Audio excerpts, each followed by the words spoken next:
berjumpa Halo. kembali bersama saya Sandro Jabrik Wong Ganteng Sak Donya. Mohon untuk tidak menyebutkan nama dan identitas dalam percakapan ini karena percakapan ini saya naikkan dalam konten YouTube. Gimana, Mbak? Oh, ini langsung saja ya. Oke, terima kasih Mas Sandro. Saya ini lagi lihat kontennya sampean. Sebelumnya saya mau tanya. Boleh. Oke, kalau misalkan itu Mas Sandro, kita seorang paper, apakah bisa buat KTP di Hong Kong ya? KTP Indonesia maksudnya eKTP. Siap. Udah itu aja pertanyaannya.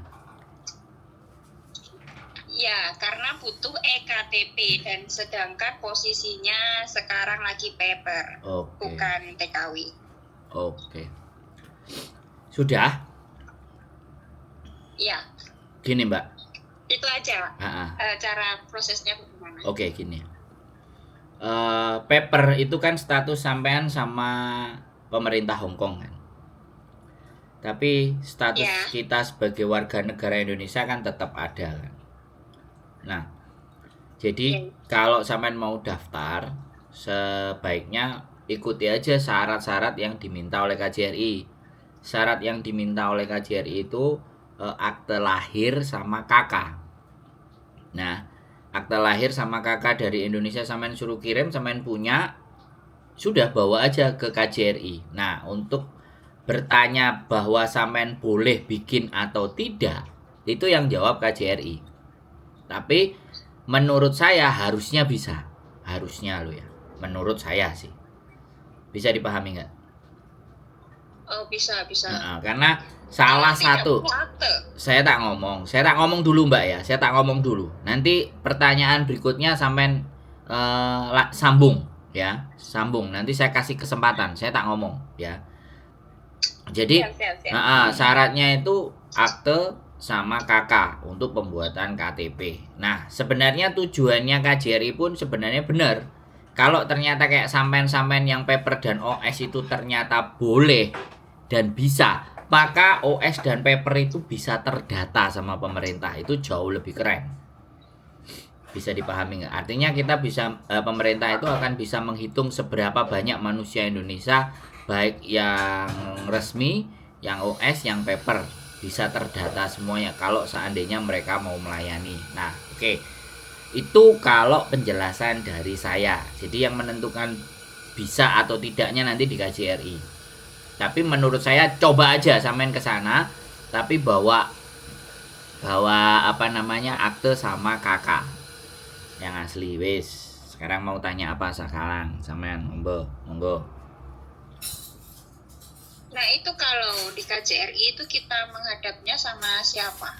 Ya langsung aja didaftar hari Kamis. Biasanya mereka hari Kamis kalau nggak Rebu.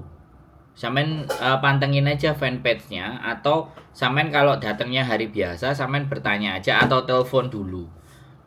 Untuk kuota pembuatan KTP masih ada nggak yang di minggu depan? Ya sampean harusnya proaktif sama mereka. Soalnya saya tidak diberikan informasi mendetail tentang pembuatan KTP. Yang saya tahu cuman syaratnya adalah KK sama akte, dan mereka biasanya melayani pada hari Kamis kalau nggak Rabu. Entah Rabu entah Kamis. Pokoknya satu hari aja dalam satu minggu. Begitu Mbak. Oh, oke. Kalau tidak punya akte tapi punya buku nikah, ada kemungkinan nggak? Bagi saya sampean bawa semua. Ya. Kalau setelah sampean bawa semuanya, mereka akan memberikan jawaban. Nggak bisanya karena apa, seperti apa. Nah, sampean silahkan hubungi saya. Jadi saya menyelesaikan sesuatu yang di sananya bermasalah dulu. Jadi saya nggak berani ngasih penyelesaian dulu dari sampean. Kayak dilalah aku bantu misalnya, sampean nggak punya apa, aku bantu, tapi ternyata begitu aku bantu di sana nggak butuh yang kita butuhin, yang sampean butuhin, kan jatuhnya sampean buang sia-sia kan, buang uang. Ya enggak? Bisa dipahami enggak? Karena saya kan bukan pegawainya mereka atau pegawai pemerintahan atau apapun automatically kan. Kalau saya bisa bantu sampean kan pasti ada faktor X faktor yang di luar kemampuan mereka. Kan bisa seperti itu kan, Mbak? Oh, oke. Bisa. Bisa Jadi, dipahami. nah, Jadi intinya saya harus ke KJRI dulu pasti. ya. Tapi itu enggak bermasalah ya Mas ya? Gini Mbak, bagi saya, walaupun sampean OS dan walaupun sampean paper, KJRI pun ya sebagai perwakilan negara kita itu juga tidak berhak menangkap. Tapi kalau mendata sampean ya, dia punya hak. Tapi kalau menangkap tidak. Bisa dipahami maksud saya. OS dan paper itu kan status kita di pemerintah Hong Kong, di negara Hong Kong, bukan dengan orang Indonesia. Ya, tapi kembali lagi dengan adanya pembuatan eKTP atau KTP itu kan memicu semua orang Indonesia yang belum punya KTP itu kan bisa bergerak ke sana. Bisa dipahami nggak? Makanya yang sudah lama di sini tidak punya KTP. Nah, makanya saya sebenarnya mendukung. Sekali lagi saya mendukung prosesnya KJRI untuk memberikan pendataan KTP siapapun manusia Indonesia yang ada di Hong Kong. Itu saya mendukung. Tapi di balik dukungan dan semuanya kan banyak persoalan dan problematika. Salah satunya ya tadi seperti saya sebutkan, paper, OS, terus beda data. Itu kan problem. Nah kan saya nggak tahu rilisnya KJRI itu adalah ingin membetulkan seperti yang bagaimana, seperti aslinya dibetulkan atau diikutkan disamakan dengan data yang di Hong Kong. Karena kalau akan disamakan dengan yang aslinya Indonesia, orang itu sudah jelas nggak akan bisa diproses di Hong Kong. Bisa dipahami nggak maksud saya? Ya. Nah jadi disinilah dilematikanya. Dan saya tidak berhak menjawab apapun atas dilematikanya dari KJRI. Boleh kan saya bilang begitu. Kecuali saya di briefing sama mereka. Diberikan info. Sandro begini. Atau saya ngajak mereka podcast di channel YouTube saya. Atau di sosial media saya. Karena mereka sendiri tidak membahas itu di fanpage-nya mereka. Bisa dipahami nggak maksud saya Mbak? Iya bisa. Nah, saya makanya mencoba menjelaskan tapi yang nggak offside, ya, tidak melewati batasan sesuatu yang memang tidak saya ketahui. Dari pertanyaan itu sudah jelas, sampean bagaimana seperti apa dan maunya. Saran saya tetap ikut aja dan bikin aja. Kalau misalkan besok saya ke KJRI dan setelah dari KJRI saya boleh nggak ketemu sama sampean? Yo boleh dong, wong saya. Di mana? Ya di rumah boleh. Alamatnya? Di channel YouTube saya ada Mbak. Di channel YouTube Sandro Jabrik ada rumah kita. Sampean bisa ikuti di situ. Oke. Di channel YouTube saya jelas semua, nggak ada masalah. Terima kasih. Siap. Ya. Terima kasih ya Mas informasinya.